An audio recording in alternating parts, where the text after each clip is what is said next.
Pernah lihat alat audio yang aneh ini? Colokannya XLR, tapi kok ada port internet?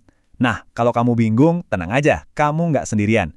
Ini namanya adaptor XLR ke RJ45, sebuah solusi cerdas yang sering banget bikin salah paham. Yuk kita kupas tuntas bareng-bareng.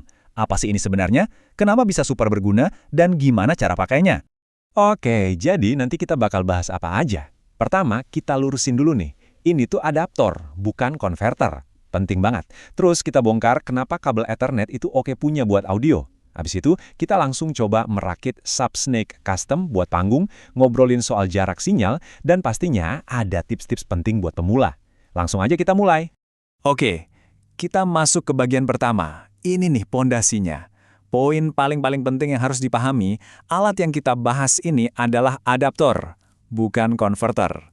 Beda banget loh. Paham bedanya ini bisa nyelamatin kamu dari kesalahan yang fatal. Nah, jujur deh, siapa yang pertama kali lihat alat ini langsung mikir, wah ini buat internet ya? Wajar banget kok. Emang bentuknya tuh ngecoh, mirip banget sama perangkat jaringan. Dan ya, disitulah sumber kebingungan utamanya. Biang keroknya ya port RJ45 ini. Betul, ini colokan yang sama persis kayak di kabelan internet kamu. Tapi, fungsinya 100% buat audio. Sama sekali nggak ada hubungannya sama jaringan digital, switch, apalagi router. Sama sekali. Terus, ini alat apaan dong? Gampangnya, ini tuh adaptor pasif. Pasif tuh artinya dia nggak butuh colokan listrik buat hidup. Tugasnya simple banget. Cuma nyambungin pin-pin dari konektor XLR ke kabel-kabel kecil di dalam kabel Ethernet. Udah gitu doang.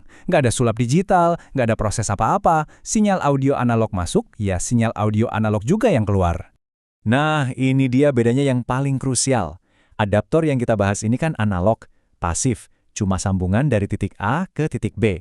Beda jauh sama konverter digital kayak Dante, yang aktif, perlu listrik, dan beneran ngubah audio jadi data digital. Jadi aturan emasnya, aturan nomor 1 yang nggak boleh dilanggar, jangan pernah colok adaptor ini ke switch jaringan. Sumpah jangan, bisa-bisa switch atau alat audio kamu yang rusak kena tegangan aneh. Oke, jadi udah jelas ya, ini bukan alat jaringan. Pertanyaan berikutnya, ngapain juga repot-repot pakai kabel Ethernet buat audio? Emang apa untungnya? Eits, jangan salah, ternyata alasannya bagus-bagus banget. Nomor 1, jelas soal kepraktisan. Kabel Ethernet kan gampang banget dicari dan harganya miring. Tapi yang paling juara, satu kabel Ethernet tipis gitu bisa bawa 4 channel audio sekaligus. Coba bayangin, panggung kamu jadi jauh lebih rapi dibanding narik 4 kabel mic tebel yang gampang banget jadi mie instan. Dan ini nih, fakta yang mungkin bikin kaget. Tahu gak, kualitas tembaga di dalam kabel Ethernet, kayak Cat 5e atau Cat 6, itu seringkali bagus banget. Malah, hambatannya atau resistensinya bisa lebih rendah daripada kabel mikrofon standar. Artinya apa? Secara teknis, kualitas sinyal yang dikirim bisa jadi lebih oke loh. Oke, teori cukup. Sekarang kita lihat langsung gimana cara pakainya di panggung. Siap-siap, karena alat ini bisa bikin setup kamu jadi super fleksibel. Cara pakainya tuh gampang banget. Anggap aja ini kayak Subsnake Mini. Jadi di panggung, kamu pasang kotak yang colokan XLR cewek buat mic atau instrumen.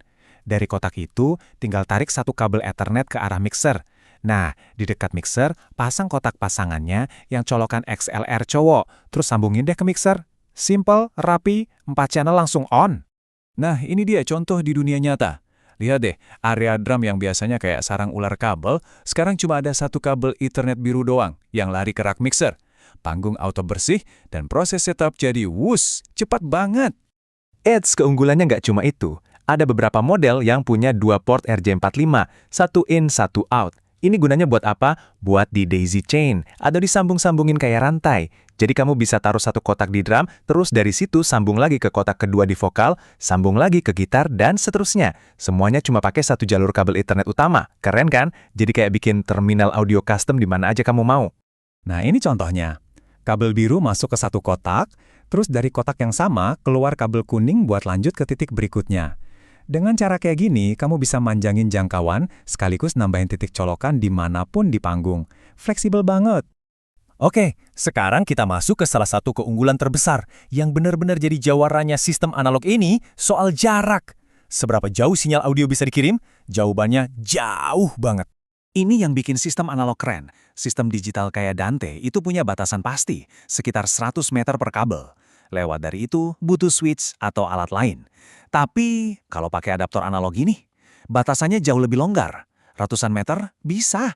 Pokoknya selama kabelnya ngambung secara fisik, sinyalnya bakal lewat. Sejauh apa sih? Jauh banget. Ada eksperimen gokil dari sound engineer, namanya Dave Red. Dia berhasil ngirim sinyal audio sejauh 1,6 km. Itu 1 mil lebih loh, cuma pakai kabel Cat6. Gila kan? Ini bukti nyata betapa andalnya sistem analog yang kelihatannya simple ini buat jarak-jarak ekstrim. Tapi emang nggak ada efek sampingnya? Ada, tapi kecil. Secara fisika ya, makin panjang kabelnya, frekuensi tingginya bakal sedikit berkurang. Suaranya mungkin jadi agak mendem atau ceringnya kurang. Tapi ini baru kerasa di jarak yang super jauh tadi. Kalau buat panggung atau studio biasa, bedanya hampir nggak bakal kedengeran kok. Oke, udah hampir selesai nih. Sebelum kita udahan, ayo kita rangkum lagi poin-poin dan tips paling penting yang wajib kamu ingat pas pakai alat ini. Jadi, catat ya, poin pertama, ini sistem analog. Kedua, karena analog, sekali lagi jangan pernah colok ke switch jaringan, haram hukumnya. Ketiga, usahain selalu pakai kabel Ethernet yang bagus, minimal Cat5e lah. Nah, enaknya lagi karena ini cuma sambungan kabel biasa, kalau ada masalah seringkali bisa diperbaiki sendiri. Cuma modal solder doang. Tips terakhir, perhatiin juga kualitas buatannya. Biasanya yang lebih murah itu, konektornya disolder langsung ke papan sirkuit atau PCB. Nah, ini bisa jadi titik lemah, gampang rusak kalau sering kebanting. Model yang lebih mahal kadang konektornya dicor jadi lebih kokoh. Tapi ya kalau rusak susah diperbaiki. Jadi ada plus minusnya, tinggal disesuaikan sama kebutuhan. Nah, itu dia kupas tuntas soal adaptor XLR ke RJ45. Bukan barang gaib digital, tapi cuma solusi analog yang cerdas, praktis, dan kuat banget. Sekarang kamu udah paham cara kerjanya, coba deh bayangin. Kira-kira alat simple ini bisa ngerapihin setup audio kamu yang mana ya? Coba dipikirin. Oke, gitu aja dulu. Terima kasih sudah menyimak.